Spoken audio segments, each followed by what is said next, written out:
নারী দিবস কল্পনা চক্রবর্তী। আজকে নাকি নারী দিবস। একটা পুরো দিন নারী তোমাকে দিলাম। দিকে দিকে আজ নারীর কত বন্দনা, কত বিশেষণে ভূষিতা আজ নারী। প্রশ্ন জাগে, বছরে একটা দিনই কেন, আর দিনগুলো নয় কেন? সকালবেলা ঘুম ভাঙতেই চায়ের পেয়ালা হাতে নারী, জলখাবার ভাতের থালা, রাতের খাবার শোবার আগে হজমি গলি।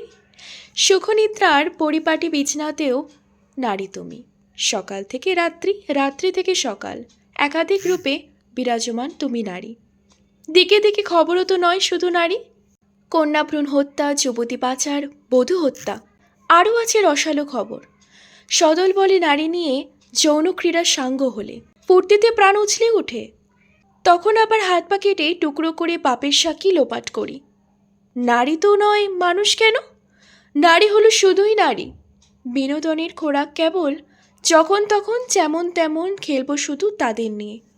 ইচ্ছে হলে মাথায় তুলে নাচি, ইচ্ছে হলে আসনে তুলে পুজি, আবার ইচ্ছে হলেই পায়ের তলায় পিষি। কতই রূপে দেখি তোমায়, কখনো মা দুর্গা, কখনো বা কালী, কখনো আবার ঘর সংসারের লক্ষ্মী ঠাকুরনী। সারা বছর ঘরে বাইরে করবে নারী, জুতো সেলাই থেকে চণ্ডীপাঠ। জন্ম দেবার জন্য নারী, অন্ন দেবার জন্য নারী, কখনো আবার নর্ম সহচরী। উঠতে নারী, বসতে নারী, জগৎ নারীময়। তবে কেন এই দিনই নারী দিবস, আর দিনগুলো নয়? কল্পনা চক্রবর্তী লেখায়, কণ্ঠে আমি পূজা। আন্তরিক নারী দিবসের শুভেচ্ছা, ভালোবাসা ও প্রণাম জানাই সব নারীদের। ধন্যবাদ।